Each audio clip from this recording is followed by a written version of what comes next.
તડકો તપે ને રોડે તપે. આમાં મગજની નસું ફાટી જાય એટલો તો તડકો પડે છે. આમાં માણસ કરે હું.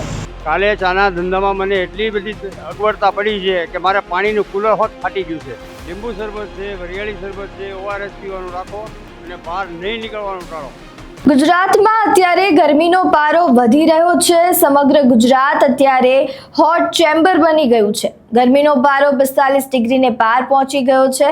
ખાસ કરીને ગોહિલવાડની ધરતી એટલે કે ભાવનગરમાં તો ગઈકાલે સિઝનનો સૌથી ગરમ દિવસ નોંધાયો છે.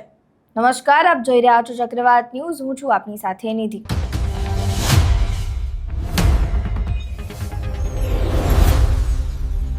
ભાવનગર અને સમગ્ર ગુજરાતમાં છેલ્લા 5 દિવસથી પારો 41 ડિગ્રીને આસપાસ હતો, પણ ગઈકાલે જાણે સૂર્ય દેવતાએ રૌદ્ર સ્વરૂપ ધારણ કર્યું હોય તેમ એક જ ઝાટકે 5 ડિગ્રીના વધારા સાથે તાપમાન 45.2 ડિગ્રી પર પહોંચી ગયું.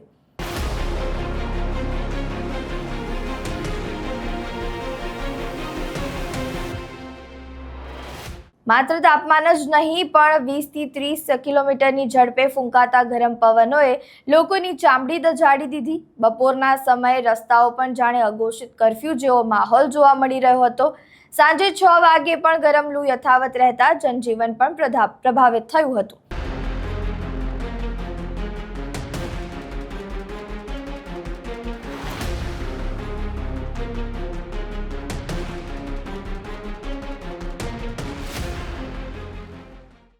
ભાવનગરમાં છેલ્લા 5 દિવસમાં ગરમીનું લઘુત્તમ તાપમાન 40 થી 45 ડિગ્રીના આજુબાજુ જોવા મળ્યું છે.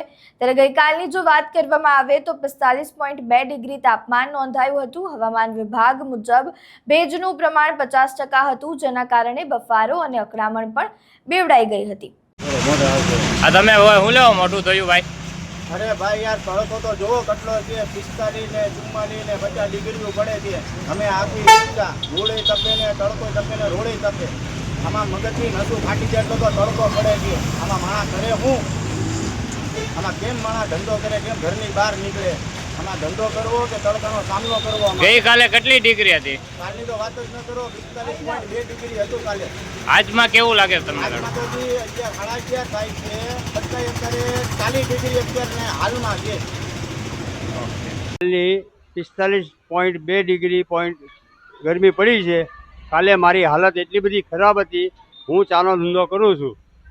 કાલે ચાના ધંધામાં મને એટલી બધી અગવડતા પડી છે કે મારે પાણીનું કુલર હોત ફાટી ગયું છે ગરમીના હિસાબે. એટલે મારું કહેવાનો મતલબ એ છે કે તમે જેમ બને એમ ગરમીમાં બહાર ન નીકળો અને જેમ બને એમ લીંબુ શરબત છે, વરિયાળી શરબત છે, ORS પીવાનું રાખો અને બહાર નહીં નીકળવાનું ટાળો. મારા કહેવાનો મતલબ એ છે કે અતિશય ગરમીના હિસાબે ઝાડા ઉલટીથી કોલેરા થઈ જાય. એટલે બાળકોનું ધ્યાન રાખો, તમારા ઘરનાનું ધ્યાન રાખો અને ઘરમાં ને ઘરમાં રહ્યો. મારી એટલી વિનંતી છે. ગઈકાલે 45 ડિગ્રી 2 પોઈન્ટ ગરમી હતી. મારો ધંધો ચાનો ધંધો છે અને હું તડકામાં જ ધંધો કરું છું.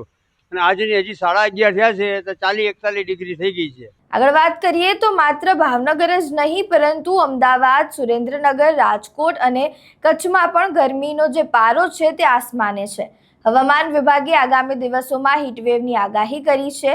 ત્યારે જો આ ગરમીથી બચવું હોય તો તેના ઉપાયો આપણે જાણીએ તો સીધા સૂર્યપ્રકાશમાં જવાનું ટાળવું. માથું ઢાંકીને રાખો. વારંવાર પાણી, લીંબુ શરબત, પછી છાશ અને નારિયેળ પાણી પીતા રહો. શરીરમાં પાણી ઘટે નહીં તે માટે ORS લેતા રહો.